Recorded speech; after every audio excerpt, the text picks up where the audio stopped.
Welcome back. Now, not a single vaccine that is being used in India is going to allow Indians to travel outside and not be in quarantine.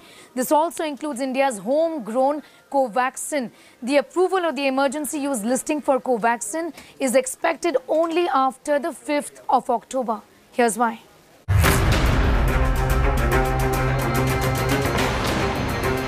The suspense continues. The pending approval from the World Health Organization is leaving the Indian government, Bharat Biotech and a large number of Covaxin vaccinated very worried. The word now is that WHO's expert panel is going to be meeting on October 5th to give its view on emergency use listing of the vaccine.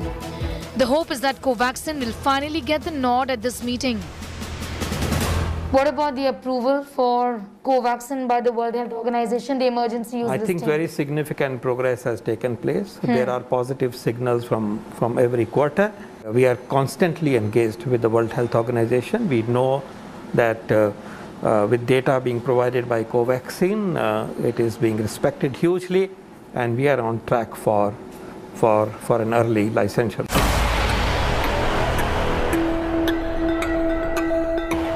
So why is emergency use listing by the World Health Organization so important?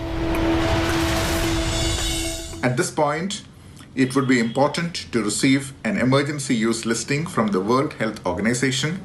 This will not only provide greater acceptance to this vaccine worldwide, but it will also make travel a lot easier for people traveling out of India.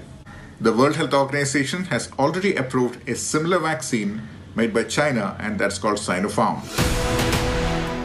Bharat Biotech in a statement has said its trial data was made available to the World Health Organization in early July this year. It also said it did not want to speculate on the approval timelines, but from its side it had complied with what was needed. Besides easing travel, the World Health Organization's approval is a prerequisite for COVAX facility vaccine supply, which means better acceptability if other nations want to import and use Covaxin. With cases of COVID-19 at a low in the country, several people who've taken India's homegrown indigenous Covaxin are now wanting to step out of the country and travel outside of India. But given the strict rules around quarantine, for those people who've taken Covaxin, these travelers are waiting desperately for the World Health Organization to give its green signal to Covaxin, which essentially means that it will be then brought into the emergency use listing, enabling a lot of people to travel outside of India without having to undergo quarantine. That's all we could pack in this edition of 6 p.m. Prime. Thank you so much for tuning in. On the other side, 7 at 7 with my colleague Gaurav Sawant.